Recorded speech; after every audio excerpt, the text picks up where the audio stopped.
Gracias por continuar con nosotros. Todo es vuestro, dice la palabra de Dios. En la primera carta a los Corintios, en el capítulo 3. Y el contexto es maravilloso, porque habían rivalidades en esta iglesia. Algunos decían, yo soy de Pablo, yo soy de Cefa, yo soy de Apolo, y los más espirituales llegaban a decir que eran de Cristo, pero también estaban metidos en la rivalidad. Pablo censura esto y dice, esto es un comportamiento carnal, porque el cuerpo de Cristo no está dividido. Y al concluir tu exhortación, dice, todo es vuestro. En otras palabras, esta es la cosmovisión que deben de tener de la vida, del mundo, de la iglesia. Todo es vuestro. La aplicación de esta verdad parece como fácil. Todo es vuestro. En otras palabras, disfrutar de todo aquí con limpia conciencia. Es decir, todo lo que no sea malo, todo lo que no sea pecaminoso. Porque ciertamente toda buena dádiva, todo don perfecto, desciende de lo alto, del Padre de las luces, en el cual no hay mudanza ni sombra de variación. Es decir, que con limpia conciencia podemos disfrutar de todas estas bendiciones. Pero el contexto nos habla de ver como todo de nosotros en el sentido de los ministerios y de los dones. La gran verdad es que la verdad absoluta solamente se encuentra en la Biblia. La verdad absoluta es Cristo.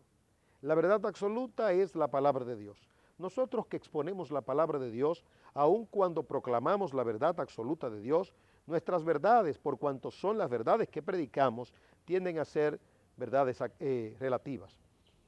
Cuando hablamos de verdades relativas, no estamos diciendo que no predicamos las verdades absolutas, sino que nosotros por nuestra debilidad o por nuestra imperfección estamos sujetos a ser escudriñados, a ser sondeados.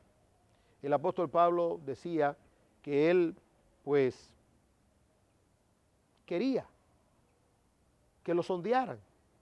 En otras palabras, sus escritos, sus enseñanzas, cuando él dice, aún nosotros, a través de una carta, o un ángel del cielo, examinen todo eso y manténganse en la verdad que escucharon desde el principio.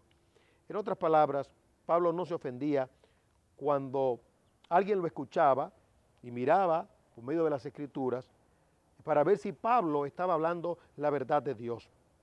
Cuando los bereanos hicieron esto, Pablo se alegró y Lucas, que estaba con Pablo, hizo un comentario maravilloso.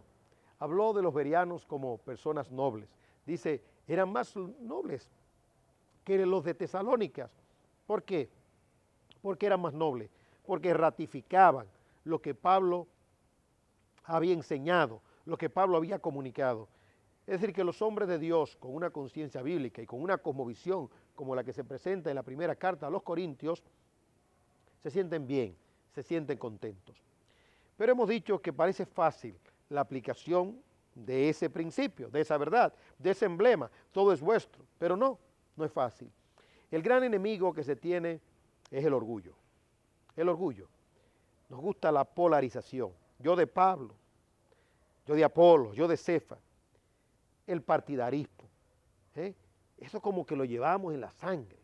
Es un asunto muy del ser humano a causa de su debilidad. Es que el partidarismo como que nos da seguridad cuando nos ponemos de un lado o cuando nos ponemos del otro. El Señor dice, no, yo no vine a traer un partido. Mi iglesia no es un partido. Mi iglesia es una persona, es Cristo. La iglesia es la casa de Dios, columna y baluarte de la verdad. Cristo es el centro de la iglesia. La visión que se tiene entonces de los hombres de Dios es una visión maravillosa. Son regalos de Dios. La diferencia que podamos tener con los hombres de Dios no nos debe quitar el poder ver que son hombres de Dios. En otras palabras, que son instrumentos de Dios. Y aún aquellos que no pudiesen ser catalogados como hombres de Dios, pero que proclaman la verdad de Dios, debemos aprender a discriminar. Como dice en la Biblia, escudriñadlo todo y retener lo bueno. Es decir, donde quiera que se encuentre lo bueno, ahí debemos de estar nosotros. Debemos de absorber lo bueno. Lógicamente que debemos salir de una condición, y es el segundo mal. Primero, egoísmo, orgullo. El segundo mal es inmadurez. Cuando somos niños, bueno, no tenemos esa capacidad discriminatoria. Y hacemos bien pues, a no exponernos a todo tipo de enseñanza. En la carta de Pablo a los Efesios, Pablo pues apeló al crecimiento. Dice, para que ya no sean niños fluctuantes, llevados por doquier de todo viento de doctrina, por estratagemas de hombres, que simple y llanamente, con astucia, conducen al error. Sino que crezcamos en amor. Cuando se tiene crecimiento, entonces se adquiere esa capacidad discriminatoria de poder aprobar lo bueno y rechazar lo malo.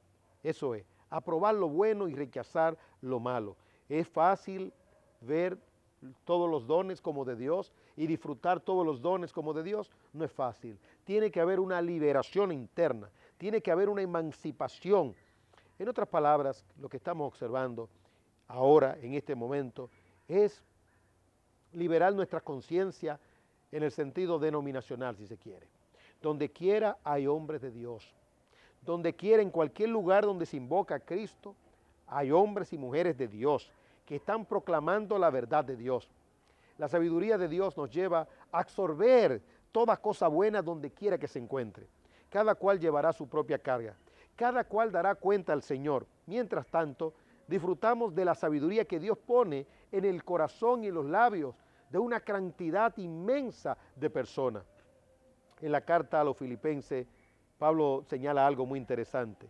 Pablo dice, yo no me disgusto con aquellos que se oponen a mi persona y al evangelio que yo predico. Es más, yo me gozo de que estén predicando la palabra de Cristo aun cuando lo hagan por contienda y por vanagloria. En otras palabras, Pablo podía ver en esas personas que estaban predicando incluso para causarle daño a él, podía ver la gracia del Señor también. El Señor dijo, pues si no están con nosotros, si no están contra nosotros, están a favor nuestro. Oh, qué enseñanza tan maravillosa le estaba transmitiendo el apóstol Pablo a estos creyentes en Filipo. Y esta verdad también la absorbemos nosotros. La gratitud, ser agradecido de Dios por todos los dones. En otras palabras, librémonos de una censura enfermiza. Sí, que hay que corregir, que hay que aclarar, que hay que traer luz, que hay que enfrentar el mal, que hay que detectar y denunciar toda cosa que no sea conforme a la palabra de Dios. Todo eso hay que hacerlo, tiene su momento, tiene su tiempo. Pero también, por otro lado, debemos de entender que en un sentido universal, aun medio del caos y de la apostasía que pudiera estar reinando en el mundo, la verdad de Dios sigue flotando. Y los hijos de Dios no se arrinconan. Los hijos de Dios no se tornan partidaristas. Los hijos de Dios tienen una visión amplia y dicen, donde quiera que esté la verdad de Dios, allí estoy yo. Y aprenden esa capacidad discriminatoria de sacar el error y tomar solamente lo bueno. Disfrutemos con limpia conciencia de todo lo justo, de todo lo amable. Y si hay virtud alguna, si algo digno de alabanza, entonces en esto debemos pensar. No se olvide del lema, no se olvide del principio. Todo es nuestro. Me ha redimido por su amor eternamente.